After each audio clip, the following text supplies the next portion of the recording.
इस समय पृथु जी महाराज को बड़ा क्रोध आया और पृथु जी महाराज ने इंद्र को मारने के लिए अपने हाथ में धनुष बाण ले लिया। उसी समय उनके सामने भगवान विष्णु आ गए और भगवान विष्णु ने पृथु जी से कहा कि हे राजन, संपूर्ण यज्ञ का पुण्य यह है कि मेरा दर्शन हो जाए और आज मैं तुम्हारे सामने खड़ा हूं, जो भी इच्छा हो सो मांग लो। पृथु जी ने कहा कि भगवान, वैसे तो मेरी कुछ भी इच्छा नहीं है, लेकिन यदि मैं आपसे नहीं मांगूंगा तो कहीं ऐसा ना हो कि मुझे अभिमान हो जाए कि मैंने भगवान से भी नहीं मांगा। इसलिए प्रभु, यदि आप देना चाहते हो तो पहला आशीर्वाद दे दो, करना यूत मेष में वराह, मेरे 1000 कान हो जाए। 1000 कान क्यों हो जाए? हम लोगों के पास में केवल 2 कान हैं, लेकिन हम लोग इस 2 कान को भी कहां लगाते हैं? लगाएंगे दीवार में। क्यों? बोले उधर क्या बातें हो रही, जरा सुनो तो। मतलब इन कानों को निंदा सुनने की बहुत बढ़िया आदत है। निंदा सुनने में लग जाओ, कथा में तो नींद आने लगती है, और कथा सुनने में लग जाओ तो कब सवेरे से शाम होगी पता नहीं चलता। कथा सुनाने वाले, निंदा सुनाने वाले को मजा और निंदा सुनने वाले को मजा। अच्छा, यदि हम निंदा नहीं सुनना चाहते तो कोई निंदा कर सकता है क्या किसी की? जैसे घर में बगल की कोई माता जी आ गई और बढ़िया घरे की निंदा करने लगी।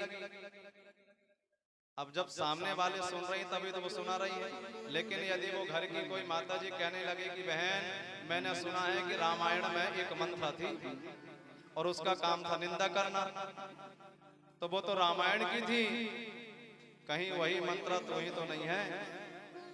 अब हिम्मत है कि वो दोबारा फिर निंदा करेंगे। लेकिन निंदा सुनने वाले को मजा है और सुनाने वाले को मजा है, तो फिर कौन नहीं सुनाएगा? लेकिन पृथु जी ने कान क्यों मांगा? और वो भी 1000 कान। पृथु जी ने कहा कि भगवान 2 कान हैं, इन 2 कानों से आपकी कथा ठीक से नहीं सुन पाता।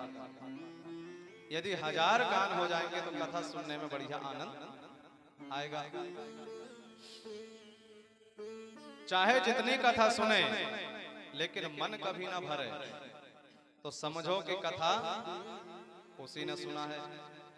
बरसात के समय में वर्षा होती है और पूरी दुनिया की नदियां कहां जाकर के मिलती हैं?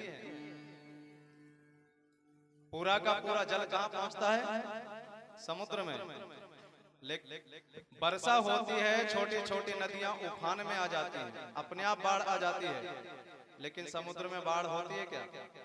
जैसा गर्मी में बह रहा था वैसे ही वर्षा में बह रहा है। ऐसे ही कथा सुनकर के जो कभी ना भरे, सही में कथा उसी ने सुना है। जिस समय भगवान राम वन में आए और वाल्मीकि जी से पूछा कि महाराज जी मैं कहां जाकर के रहूं, तो वाल्मीकि जी ने कहा कि राम, तुम कहां नहीं रहते, फिर भी मुझसे पूछ रहे हो। तो कहा सुनो, वाल्मीकि जी ने 14 स्थान बताए, उनमें से सबसे पहला स्थान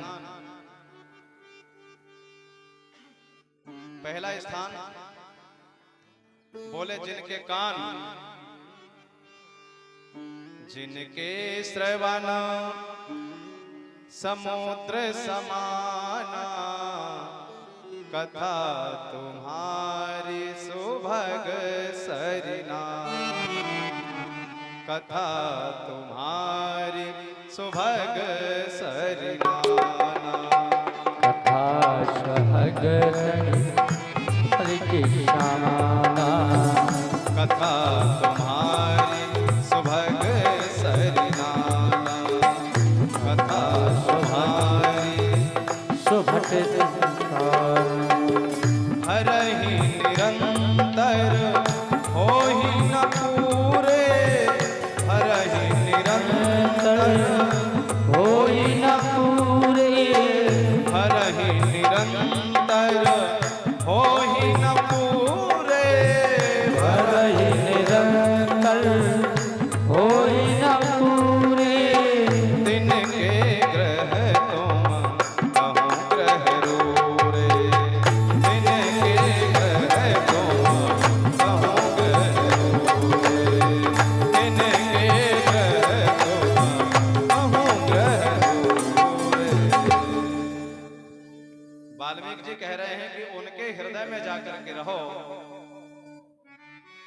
जिनके कान समुद्र के समान हैं, जो आपकी खूब कथा सुनते हैं लेकिन कभी भरते नहीं हैं।